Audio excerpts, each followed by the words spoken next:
Considering the generational diversity of my audience, I think it's appropriate and advantageous of me to explain the chosen adjective I use today as the topic for today's teaching: capping. And depending on what side of town you live on, many of you may think cap is this. It's something that you place on your head to keep it warm because it's cold outside. Maybe you're from Roebuck. You may think cap is this. You were born in the 60s or the 70s. And all of my seasoned saints remember when your drink came in a glass bottle and you had to break into it just to get something to drink. Or maybe you from Inslee.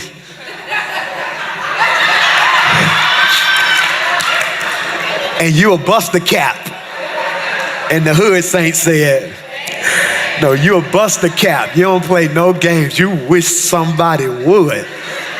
But I want to say although all of those are correct, they are just inaccurate for today's teaching. However, for the purpose of this presentation, I want to inform some of us and remind others of us that cap or capping is an urban euphemism that refers to overselling yourself, bloviating, lying, or exaggerating. When somebody's capping, they're doing the most over something that ain't even that deep. Therefore, when someone says no cap, they are suggesting that they are not lying, they are telling the truth, that they're for real, for real. And as I contemplated the concept of capping, I see how it is relevant to this series of sermons on faith that I'm teaching. And it makes me realize that the strength of your faith rests in the credibility of the person who your faith is in. The strength of your faith rests in the credibility of who your faith is in. Can I submit to you today that two people can say the same thing and you will walk away feeling like one person lied and one person was telling the truth based on the character of that individual? That two people can say the same thing, but what you believe isn't based on what comes out of their mouth. It's based on the character of the individual who's saying it. And what I want you to understand is, and to people who are frustrated as to why you don't believe them, it is simply put as this: it's not always what's said, sometimes it's who says it. It's not always what's said, it's sometimes who says it. And if we're going to improve on our faith, we must improve our awareness of God's credibility. And this scripture in Numbers does that for us because it clearly communicates that with God, there's no cap. He's credible.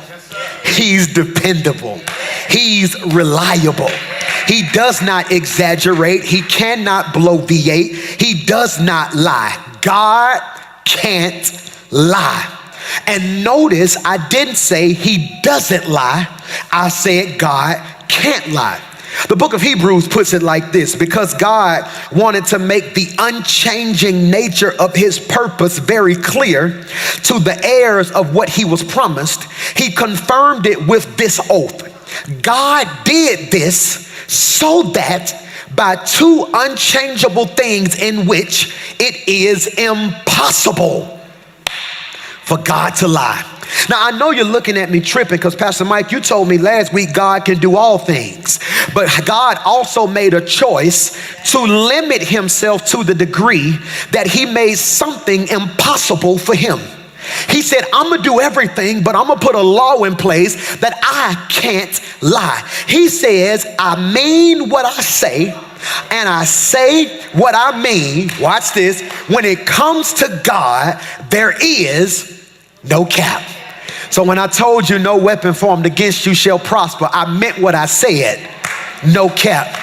When I said you're the head and not the tail, the lender and not the borrower, above and not beneath, I meant what I said. That's no cap. When I said your children shall be blessed, and they shall be blessed in the city and blessed in the field, blessed when they come and blessed when they go. Pastor Mike, I'm struggling. Delay is not denial. You may not have it now, but if I said it, it's coming. That's no cap. I'm going to catch somebody. When I told you in Ephesians 3:20, I said, now unto him who is able to do exceeding and abundant above all that we ask or think, according to the power that works within you, that was no cap. When I told you in Psalms chapter 30, verse 5, for his anger is but for a moment, here it is, but his favor is for a life. Get ready to shout. And weeping may endure for the night, but joy is coming in the morning. That was no cap. And many of you are sitting in here after 20 days of powerful fasting and praying. The greatest thing the devil has been doing to you for the last 7 days is trying to plant doubt in your mind. That fast didn't work. You went on a hunger strike. That wasn't a fast. You gave and you still ain't seen a miracle. I've been getting testimonies. I've been getting report that lupus has now been dissipated. Cancer can no longer be fined. Debts have been paid. My credit score jumped by 15 points. Look at God. I'm trying to tell you that although it may not have happened yet, God said it. It means it's on the way. God can't lie. And in developing your faith, you will have to fight doubt. And the revelation, this revelation is your weapon against doubt. What revelation is that, PMJ? Because for many of you, doubt, please take good notes, doubt shows up in the form of questions. Doubt shows up in the forms of questions. I'm gonna catch you, okay? Can this happen for me? Will this happen for me? Who has this happened for who looks like me? So then you go to the devil that I call Google, and you start Googling, can somebody do this? Has it happened before? Type in someone who started a successful business without funding. And because you can't find the example, you become doubtful when you don't realize you are the example you're looking for. What if you can't Google it because God's trying to make you who people gonna Google? I don't think you heard what I just said. God said, my hand is on your life, and you need proof when you're the proof people are going to turn to. He says, I take the foolish things of this world to confound. In other words, I'm going to always take stuff that look crazy and make it into something incredible so the world can't ever figure me out. He said, I'm going to take a nobody who everybody know they mess about, flip their life and make them somebody so they can sit back and say, it must have been him who did it. So as we strengthen our faith, I need you to strengthen your faith. As we strengthen our faith in all things, we strengthen our faith in this one thing. As you strengthen your faith in all things, I need you to strengthen your faith in this one thing. In other words, if you're having trouble believing God for what God can do, I need you to believe what he can't do. If you're having trouble believing what God can do, I want you to just fall and believe what God can't do. And the one thing he can't do is lie. And the problem many of you are going to have to wrestle with as you leave here today is not, is God lying? The question you're going to have to answer is, did God really say what you're standing on? Because if you're not careful, you can want something so bad you make it look like God said it. No amens. You can want something so bad to make it look like, it will feel like God said it, when in actuality you're fighting between his word and your will. You're fighting between his word and your will. If I tell my boys, hey, we're gonna eat dinner tonight, then we get home and it's mashed potatoes and chicken, and then they look at me and say, Dad, but you said we're going to Chick-fil-A. No, I didn't. I said we're eating dinner. You wanted Chick-fil-A. So although I said dinner, you heard your want, not my word. And many of you are frustrated with God right now because, Pastor Mike, you're sitting here telling me God can't lie when in reality he's told me stuff that he hasn't done. My pushback to you today is, did he really say it, or is that something you just really wanted? I don't think you heard what I just said. Did he really say it, or is it something you really want? And I want you to understand that contextually, this is what's happening at this part of the story in Numbers. God's people were progressing to a place called Canaan. Canaan represents God's preferred future for Israel. Canaan represents God's preferred future for Israel. God can't lie. He told Israel, I'm taking you to the promised land, yet they're in bondage. But delay is not denial. They're in the wilderness. And you remember this as you matriculated through Sunday School 101, that the wilderness is the season of their life where they have to pray for food. You remember they were in the wilderness and they were hungry. They prayed and food fell from where? The sky. He made food, manna fall from heaven. The wilderness, I pray you can catch what I'm teaching today, represents the season of their life where they had to pray for food. Canaan, when they get there, food is present. Wilderness, I had to pray for it, then wait. Canaan, it's there when I get there. This is for 7 of you. God said, I am shifting you from a season where you had to pray for it to a season where you're thanking him that you got it. You missed what I just said. Make that make sense, Pastor Mike. God says, because of your faithfulness, one season where you had to pray that he would do it, I'm going to bless you in such a way in this next season, you're going to have so much of it. All you're going to have to do is stop and say, God, I don't know who that's for. That your season for praying for finances is coming to an end. You finna get to a season where you're going to be finding money and clothes that you ain't wore in months. That God said, I am shifting you from praise to thanksgiving. This is critical because praise, I told you 4 weeks ago, praise is faith talking. That whenever I want to show God what my faith is, I just praise him. Why? Because I don't need evidence in order to thank God for it. Praise is praising God with no evidence. Why? I can shout even though I don't see it because I'm shouting not based off of what I see. I'm shouting based off of who said it. So hear me, what you prayed for in the last season, you're getting ready to have so much of it in this season, you just gonna have to thank him for it. They're on a journey that they get to a place called Moab. Now watch me when I say this, they're headed to Moab. I need you to catch this now. They are headed to Moab. They come out of Egypt, and I want to read this to you. On their journey, they get to a place called Moab, and there is a leader there named Balak. Remember that name. What's his name? Balak, who is intimidated by their progress. He had no issue with their exodus out of Egypt, but becomes intimidated by their advancement because now he feels like they are encroaching on his territory. He didn't have a problem with them progressing. He just had a problem with them progressing so far. All right, okay, y'all don't got it. Let me make it make sense, okay? So the children of Israel are in Egypt, right? They're in Egypt. So think about this. They on Facebook, right? They on Facebook and they type on Facebook, hey, we in Egypt. Pharaoh is mean. He beating us. He whooping us. This don't make no sense, all right? So then Balak puts in the comments, that ain't right. I'm praying for y'all. God gonna favor y'all. Stay faithful. He gonna show up, all right? Then all of a sudden, Moses goes into the comments. He says, hey, stop tripping. I'm on the way, all right? So then Balak clicks Moses' page, and Moses' profile page says, hey, I was chilling in the woods, chilling, minding my business. A tree caught on fire. I heard Jesus talking to God, talking to fire. He told me to go tell Pharaoh, let my people go. Boom. Next post, hey, Israel, I'm on the way. Don't have a car, but I'm walking. But when I get there, it's on and popping. They in work now like, hey, have y'all seen Moses post? Who's Moses? I don't know who Moses is. He's some dude who headed this way. Go like it. Moses get 2 million likes. Boom, boom, boom, boom, boom. All of a sudden, the children of Israel post, Moses here. He just told Pharaoh, let my people go. Balak go in the comments, look at God. That's what I'm talking about.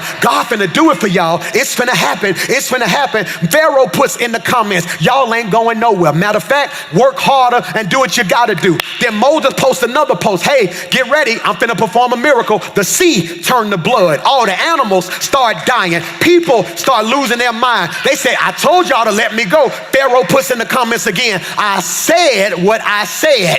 I ain't letting y'all go.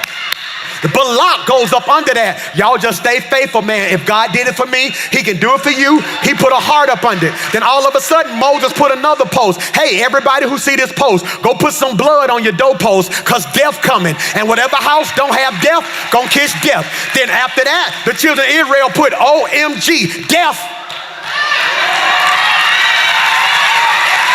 Just pass over me. Somebody else posted, you ain't gonna believe this. Mama was sick and I thought she was finna die, but because I had blood on me. So then another person typed, what can wash away my sins? Nothing but. And then another person from Inslee put, hey y'all, I got a public service announcement. What's the public service announcement? The blood still works. Yeah. So Facebook going crazy, all right? So then Pharaoh like, hey, Moses, if you read this, come see me. Moses goes and sees him. He says, whatever you got to do, take them people out of here. Then all of a sudden, they posted, oh my God. It's right there on Facebook. He said, oh my God, we free, y'all. They done let us out. Oh my, see, it's right there. Look what children of Israel posted. They posted, we leave in Egypt. Pharaoh, let us go. Moses is a bad boy. Moses put, we out of here. Balak, the king of Moab. See how he spelled the king of Moab. Oh, this is fire.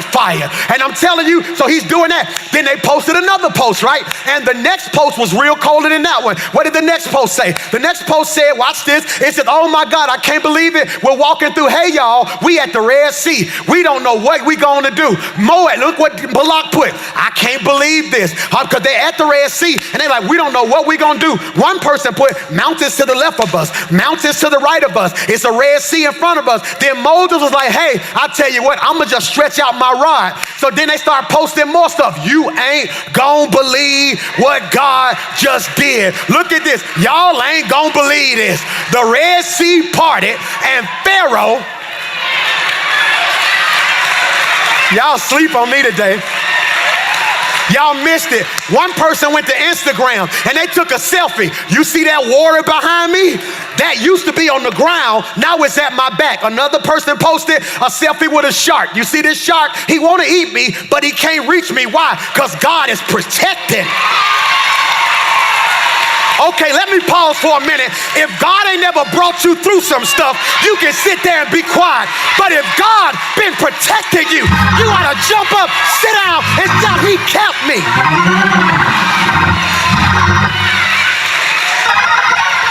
All right. So watch this now. So look at, he's like, y'all ain't gonna believe this. Pharaoh did so-and-so and Pharaoh drowned. So all of a sudden, what did he do? He liked it and he sent the thumbs up. Now he's saying, hey y'all, we walking through the wilderness. Everything going good. We chilling and relaxing. Now Balak puts it on the screen. I want them to see these posts so they know I'm not lying. Look what he says. Y'all ain't gonna believe this. The sea parted and Pharaoh drowned. He like, boom, thumbs up. You see how the comments are changing? Then look at the next post. Let's go to the next post. They're not gonna see that all of a sudden he's tripping now. He can't figure out why it's moving like this. And he posts again. What does he say, Pastor Mike? He said, hey y'all, we in the wilderness. We rolling up on Moab. We like 45 miles from Moab. All of a sudden now they don't like anything else. What do, Pastor Mike? They don't like anything else. All they begin to do from this point on is just like it. He don't put no comments. It went from comments and prayers. You're gonna see all your haters in a minute. Comments and prayers, comments, prayers. Now he just liking stuff. That's all he doing. He just liking stuff. He frustrated, he irritated, he aggravated, and they posting out, hey y'all, didn't know how we was gonna eat. Food fell from the sky. Like. Hey y'all, don't know how we gonna drink. Water came from the rock. Like.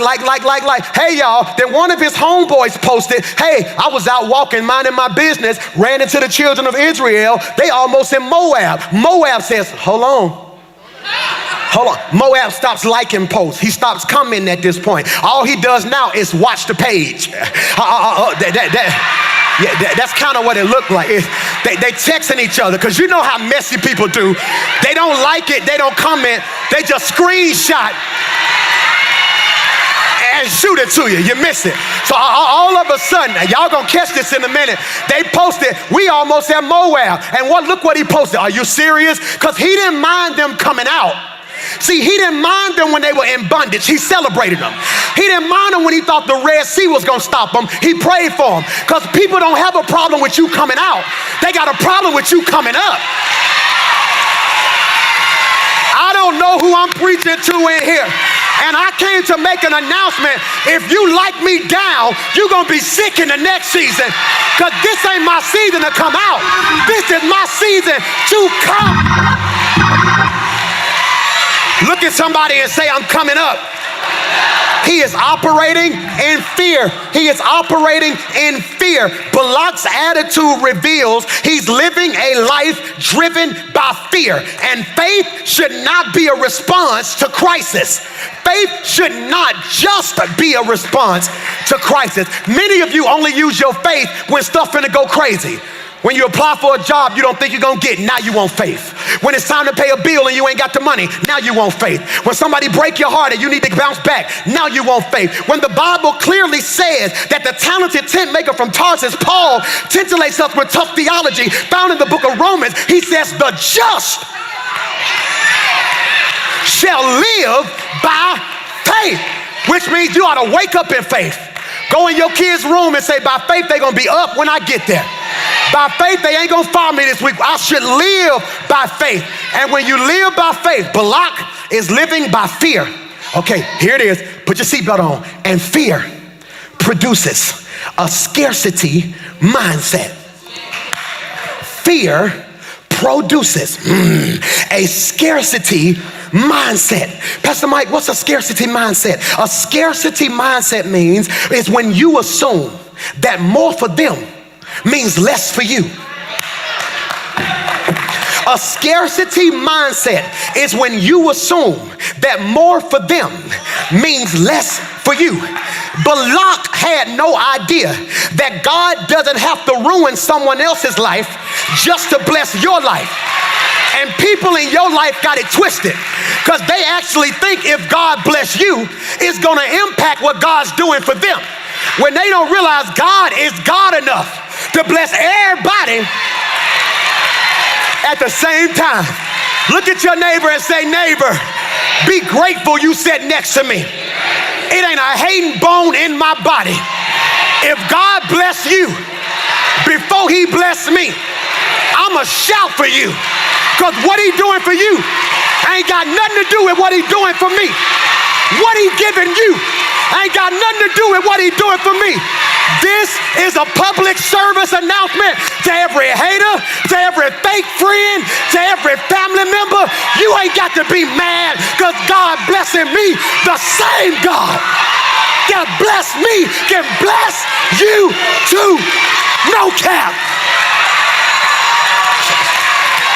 Touch somebody and shout, he preaching to me. Balak was tripping. Balak was tripping. Balak was tripping. Why was he tripping, PMJ? He's tripping because Balak thought if they came, it was going to hate on what he was doing. Balak had no idea. If he would have just let that alone, God could have blessed all of them at the same time. And I got to get you delivered from people with a scarcity mindset. And I want to say this. You ain't going to say amen. It's cool in the game. I got to say this, and I pray it blesses your life. You have to break some of these unhealthy soul ties that are in your life. Look at me. I'm not talking about sexual soul ties, because that's the only type of soul tie we ever talk about in church is who you slept with and your ex and a soul tie. No, there are people in your life who the only connection y'all have is y'all dysfunction. So because both of us whores, we get along good. Because both of us lie, we get along good. Because all of us broke, we get along good. Because don't none of us go to church, we get along good. But the moment you get a man, see, a dysfunctional scarcity mindset individual don't mind you getting a man, just don't act like a wife. They don't mind you getting some money, but just don't stop giving it to me. They will take you to the club, but won't come to church with you. Because I didn't mind you going to church, but I didn't think you was going to actually change.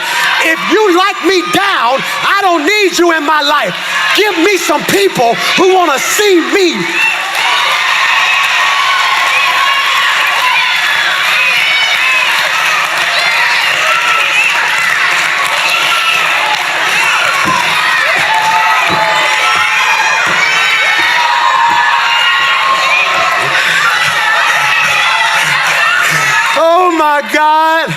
Oh my God, which is why a lot of y'all hiding your improvement. Which is why you praying in the closet. Which is why you trying to do better and you still hanging around certain people, and now when you get around them, it's like you having to force yourself to have a good time. You want to know why? It's because the healthy you and the dysfunctional you is now at odds. The dysfunctional you like, let's turn up. The healthy you like, for what? Last time we turned up, everything got turned off.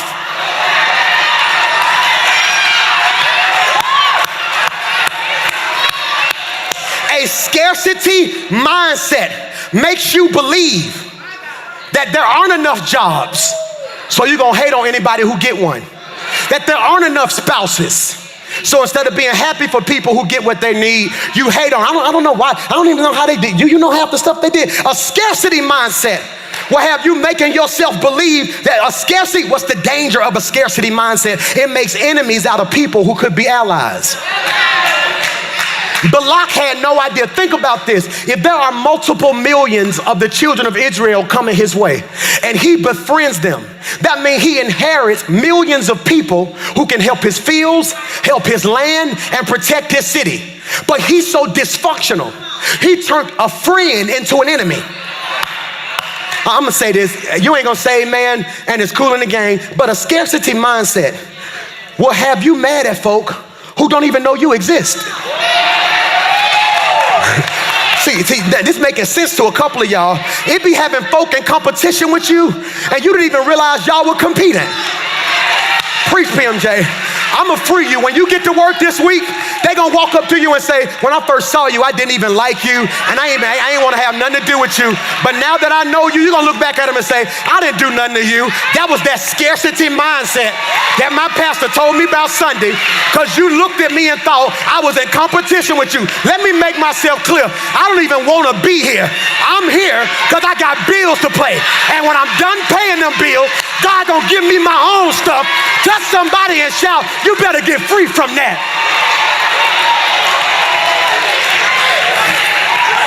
It's called, somebody shout yes.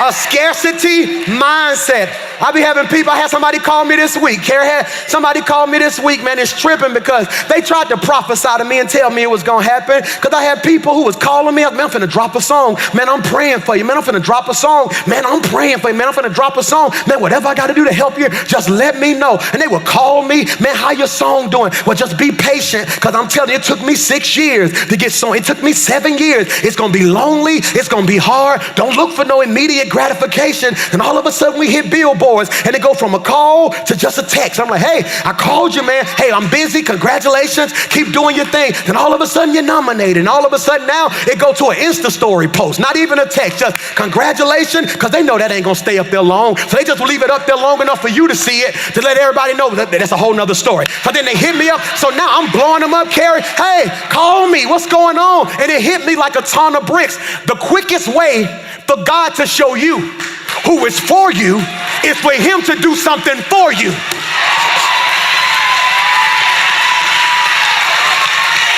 Because I don't need you to text me, I'm praying for you when I'm down. I need you to be with me saying, when I win. I don't know who I'm preaching to in here, but a scarcity mindset will have you jealous of people. It produces an attitude that is easily intimidated by others. A scarcity mindset will have you walking around thinking people after you. A scarcity mindset will have you walking around feeling like you're inadequate. A scarcity mindset will have you on Instagram looking at other people's blessings, now trying to get you to rush what God is trying to develop. I'm talking heavy if you receive that, which is why many of you need to log off. You busy looking at somebody's chapter 10 when you're just in chapter 2, when you don't know what that chapter 3 through 9 look like. I'm preaching to somebody in here. A scarcity mindset realizes that jealousy is in me. It produces an attitude that is easily intimidated by others. Faith, and I need you to catch this now, a scarcity mindset says there isn't enough. And even if that was true, it doesn't mean there isn't enough for you. And I came to make an announcement. Am I doing all right today? I came to make an announcement. Your haters aren't mad at you. They're really mad at God. They just take it out on you. I'm gonna say that again. Your haters aren't mad at you. They're really mad at God. They just take it out on you. See, they don't know how to process the fact that they've been doing what they've been doing as long as they've been doing it. Then here you come out of nowhere when they don't realize you're out of nowhere ain't even out of nowhere, because they weren't with you on the backside of the mountain. They weren't with you when you had to cry yourself to sleep. They weren't with you when you made certain things happen that people still don't realize what you had to sacrifice to make happen. God says, fear. Fear has a scarcity mindset, but faith, I may preach today, has a surplus mindset, okay? A surplus mindset. What does a surplus mindset mean, PMJ? God will find a way to get to you what needs to get to you.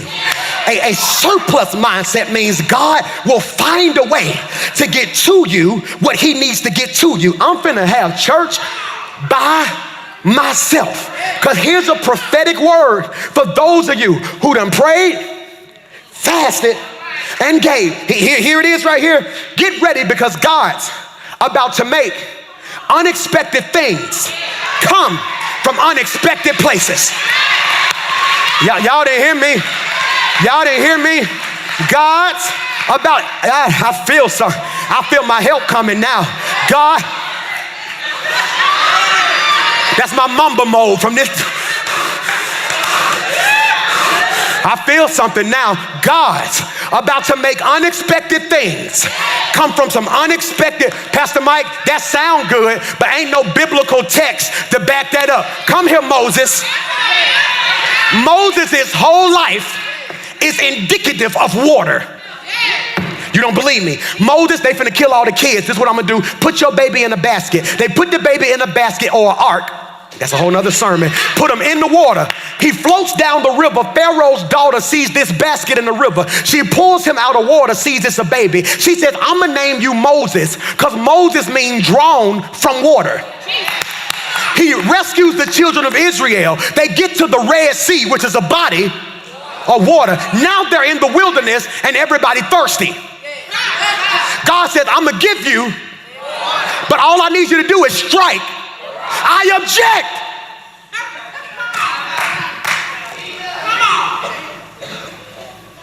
God, I want to argue you didn't make water appear in that rock. Mike, you tread lightly. You better stop. I want to argue that you didn't make water just appear in that rock. Mike, you bordering blasphemy, and I'm gonna have to strike you down. Now you better cut this out. God, before you act, give me 3 minutes. Give me 3 minutes. You better hurry up. Okay, God, this is all I'm saying. I did some research. I'm listening. And I found out that water can exist in gas, liquid, or solid form in the pores of a rock. What you trying to say, Mike? So what I'm trying to get my church to realize is water didn't magically appear inside a rock, because water can be found in gas, liquid, or solid form in the pores of a rock. So when God brought water out of a rock, he was actually demonstrating that he is able to reach deep within us and pull out of the cracks and crevices of our existence that which we didn't even know was there. He said, Mike, you are absolutely correct. I didn't just make water appear. It was a little water at the top and a little gas at the bottom, but I'm God enough to pull it all together and pull it out of you. I don't know who's gonna catch this, but for everybody, God can't lie. He called me the head and not the tail, but I'm living like the tail. Get ready, because he's about to pull it. There's a millionaire in you ain't met yet, but if you be faithful, he gonna pull it out of you. It's a husband in you if you pray for him and stop cussing him out and watch God. I don't know who I'm preaching to, but if you know it's more in you than you realize, and that this year, God's about to start pulling.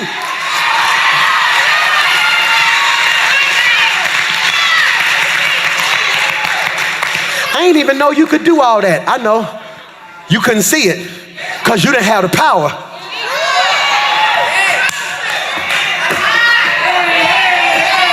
He's pulling. He's getting ready to make unexpected things come from unexpected places. Pastor Mike, that sound good. Hey, God, remember when Peter needed some money? Yeah, tell him about that story. Okay, yeah, my homeboy Peter, right? He was hungry. He didn't have no money to do nothing, right? He told God, I need some money. He said, this is what I need you to do. Go to the river. He said, no, I'm gonna go to the bank. He said, why are you going to the bank? He said, because that's where the money at. He said, no, I want you to go to the river. He said, God, stop tripping. Money is in a bank. I don't need to go fishing. I need money. He said, go to the river. I put some money. You're going to catch this in a fish's mouth, okay? Peter goes to the river. He goes fishing. Booyah. He goes, pulls the fish out, and inside his mouth It's some money. Okay, God, I ain't tripping, but how did the money get there? Can I use my imagination? Go ahead, Mike, I trust you. All right, so what if God, he had a fisherman on the sea, right? He on his boat fishing, then the wind came, but I ain't tripping because who's in control of the wind? God. And then all of a sudden the waves rocked the boat, right? But I ain't tripping because who's in charge of the waves? God. So God made the boat rock. When the boat rocked, his pocket shook, all right? $2 fell out his pocket, boom, hit the water, all right? I said, but God, here's why I'm tripping, because if it hit the water, it should have sunk to the bottom. He said, Mike, but I got a habit of always using fish to hold stuff. I said, God, what you talking about? He said, you remember when Jonah got in the water? He should have sunk, but I'm God enough to send something. Yeah. Okay, so he said, Mike, I said, God, I'm tripping. He said, what I did was I had the fish hold the money, but the money should have told the fish stomach up. He said, yeah, but I had to show him that I'm a God of double. 2020, double, 2020, God, 2020, 2020, double. God, what do you mean? He said, because most people so busy shouting that it was money in the mouth of the fish, they don't realize he got the money and a meal. Y'all miss what I just said. Y'all miss what I just said. He needed money to go get something to eat and don't even realize he got the money and a fish. Get ready, because God said this year, I'm finna start giving you double in places you didn't even realize it. Reach over that neighbor and high five another neighbor and shout double, double. Say, everybody on this row finna walk in double this year. Double favor, double grace, your finances gonna double, your joy gonna double, your influence gonna double, your resource gonna double. Touch 10 people and shout double.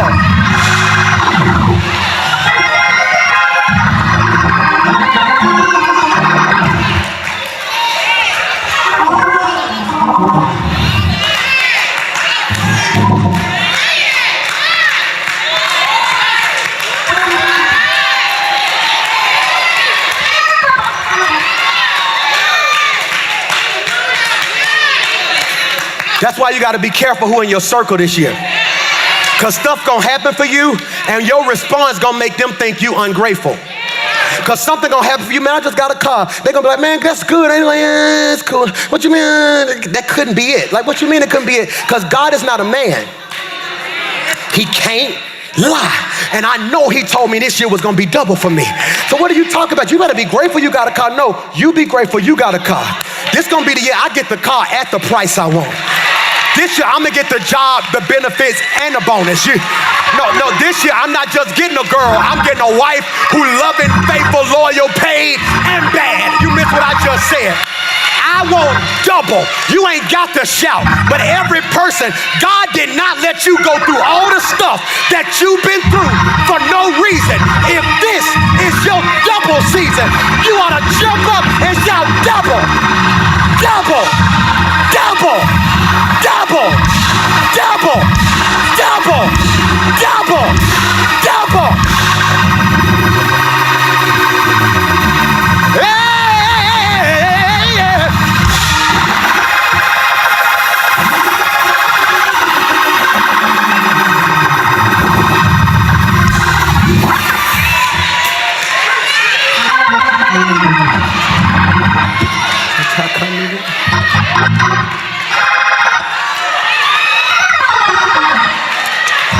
Job. Come here, Job, who lost everything, and the Bible says in the end he got. I want to prophesy that whatever you lost, since you were faithful in your losing season, he gonna give you double in your winning season. Let everything.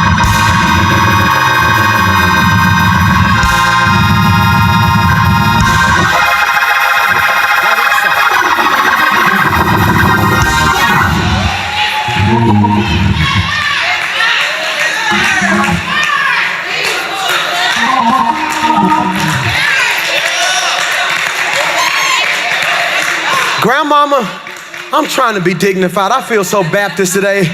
I'm a holler today. I feel it. Grandmama was trying to let you know double was coming. She was trying to give you the formula for double. She was like, no, you can't hold nothing back from God. You got to put it in his hands. She's like, Mama, I'm not going to do that. Then Grandmama said this and that. I put it because he can't fix what you won't release. He gonna fix your finances and your family.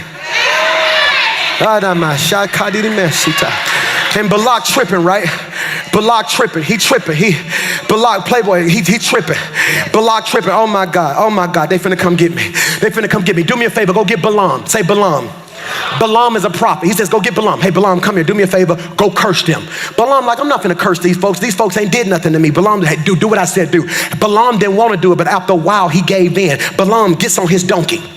Right? He gets on his donkey. He starts riding his donkey, right? All of a sudden, the donkey stops and backs up. Okay? He hits the donkey. Gow. He goes forward and he backs up. Okay? He hits the donkey again. Bow. He goes forward and it backs up. Then the donkey just falls out. And immediately the third time, the Bible says, the angel of the Lord asked him, why have you beaten your donkey 3 times? I have come here to oppose you. Listen clearly, because the path you are on is reckless. Leave that scripture on the screen. I need you to catch this. Here's a word for some of you who feel like God is helping you, and you think just because you ain't catching hell, God is blessing what you're doing. God didn't say he was wrong. He said he was reckless. You touching something you ain't asked me for permission for. Now look at this next verse, and I want to say this to you. Just because you are advancing doesn't mean you're progressing. Just because you're moving don't mean you're progressing. Go back to the scripture. I want them to see this now. I want them to see this. Look what he says. I oppose you because of your reckless one before me. Look at the next verse. I need you to catch this now. Next verse. The donkey saw me and turned away from me. Watch this now. The donkey saw me and turned away from me these 3 times. If it had not turned away, I would have killed you and spared it. I don't think y'all hear what I'm talking about. Balak, whose heart is in fear, influences a prophet to go curse the children of Israel. He gets on his donkey, all right? Gets on his donkey, boom, beats the donkey 3 times. Donkey passes out. Our angel says, hey boy, you better stop. Had this donkey not stopped, I would have killed you. And everybody can't shout about this, but sometimes big blessings show up as big roadblocks. All right, I got to separate the real from the fake. Everybody can't shout over this, but it's real in here because I want to discuss you. So Balak tells Balaam, go talk to him. I want you to go curse him. Balaam gets on his donkey. 3 times he beats the donkey. Donkey pass out. Angel appears as a roadblock and says, hey, you better stop what you're doing because you're reckless. And if the donkey had not stopped, I would have killed you and spared it. I need you to catch this now because anybody can shout for the times God made a way. I've grown to a point where I can thank God for the times he got in the way.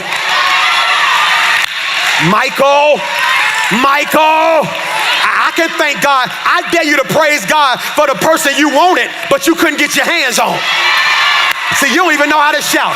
Because truth be told, they was finna get all that work, but you couldn't get your hands on them. Then you found out they drove somebody else crazy, and you can sit back and say, God, I thank him for the accident you weren't in. Thank him for the night you was finna go out, but you fell asleep. Then you got a phone call. They was in the club shooting. I don't just shout that he made a way. I can thank God that he got in the way.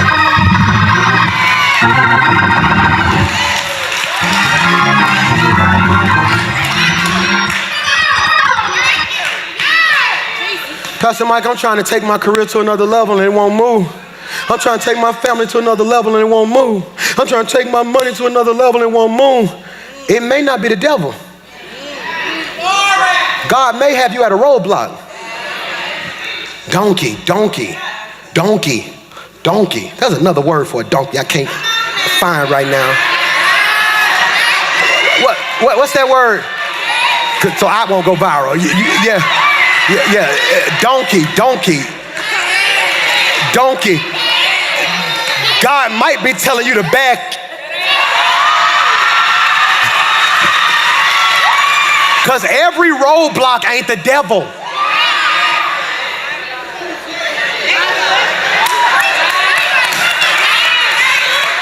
Y'all see how much I've matured?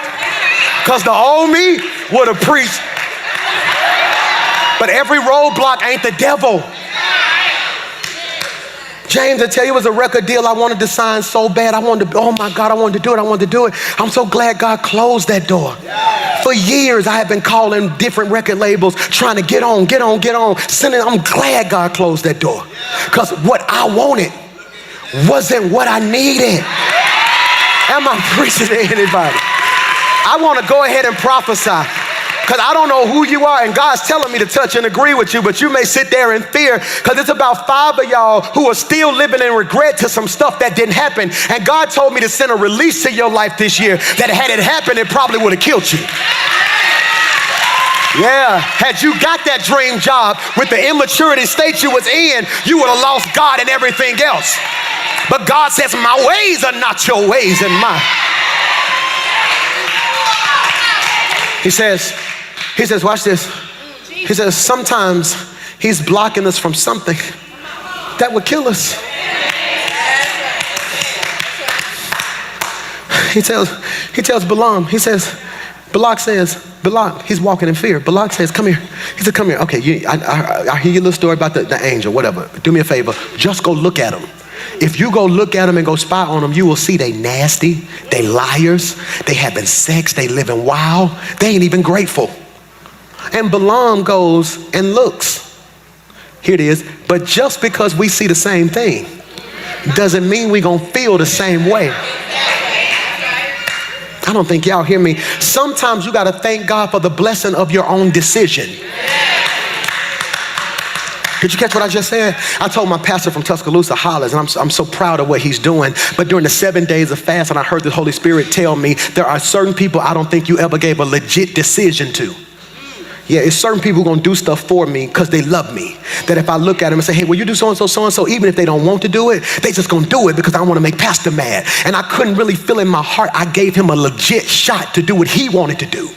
I had to send him a letter and say, hey, do me a favor, man. I was praying and fasting during Seek Week. I wanna say this to you. If in your heart you wanna do your own church, you can rename Rock City Tuscaloosa to whatever you want. I'm gonna pay for it up until this day and make sure you got everything you need. I said, I wanna make sure you get a chance to choose your destiny. See, because when you got a scarcity mindset, you think if it ain't yours, it ain't gonna work. But I'm the type of person, I want everybody around me to have a choice in their destiny. He said, Pastor, no, I'm good. I'm with you. I said, I understand. I said, it was nothing you did. I said, but I just want the 40-year-old you to look back at the early something you and say, you know what? This was my choice.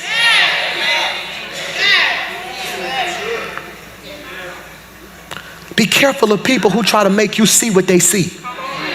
No, see, some of y'all loyal and don't even realize your loyalty getting you hurt. You don't like people, and them people ain't even did nothing to you. You don't like them because somebody else told you to come look at them. And God does not need permission from anybody to fulfill his promise for you. Look at me, look at me, look at me. I gotta go. Look at this, look at this, look at this, look at this, look at this, look at this.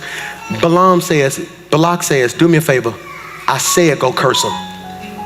Go curse him. Balaam comes back.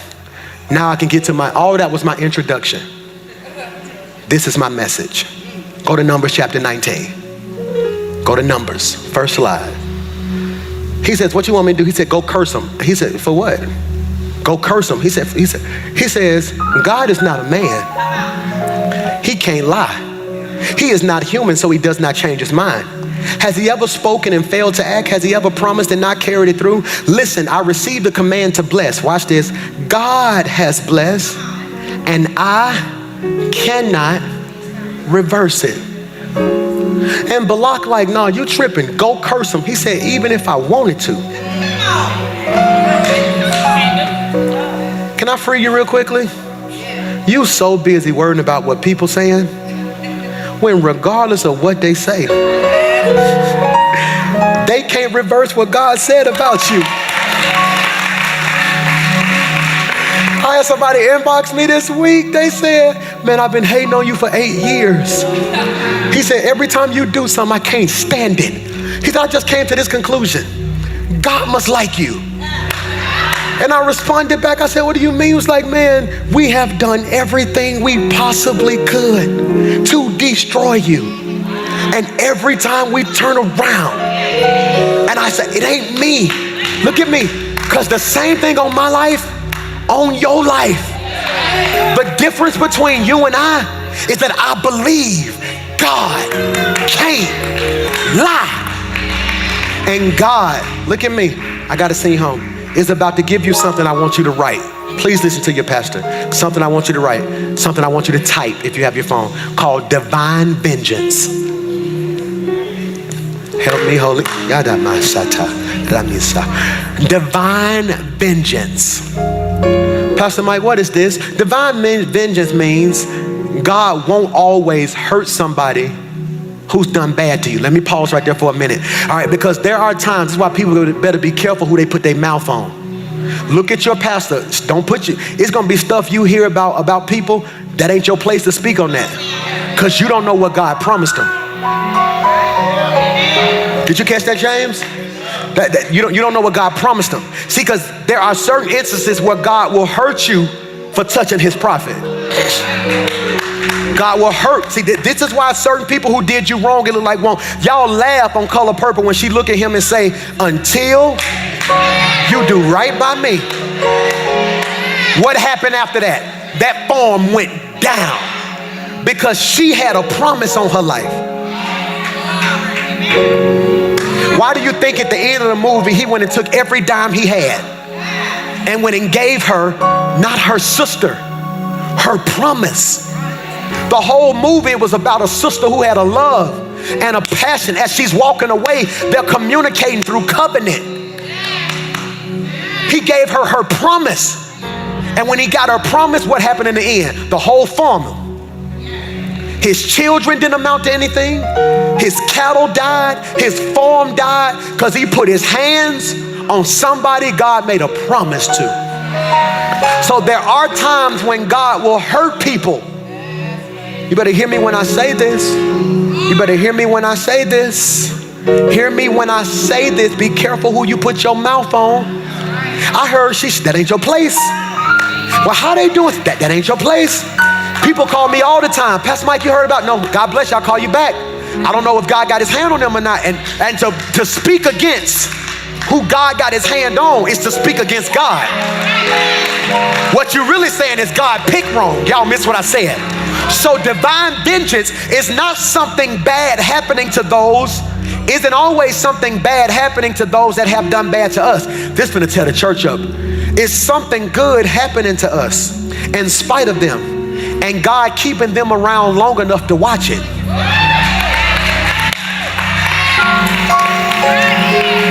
He prepares a table before me in the presence.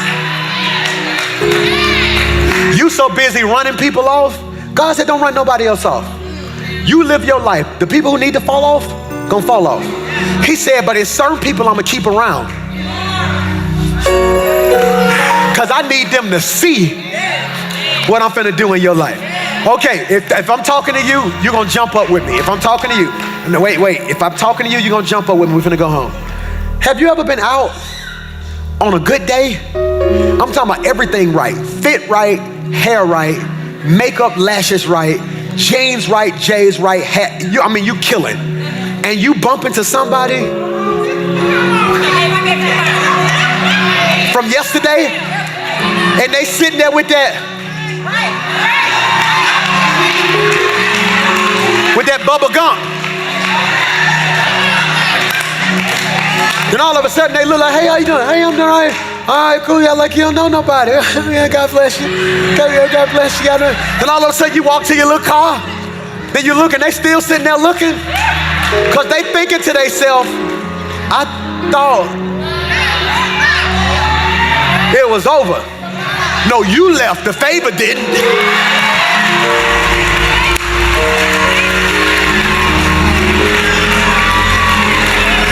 When you leave here today, I want you to take the best picture you can take and just put over it divine vengeance. Meaning everybody who thought it was over for you, they finna get a front row seat at your come up this year. They finna get a front row seat at what God is doing. This is your season, and it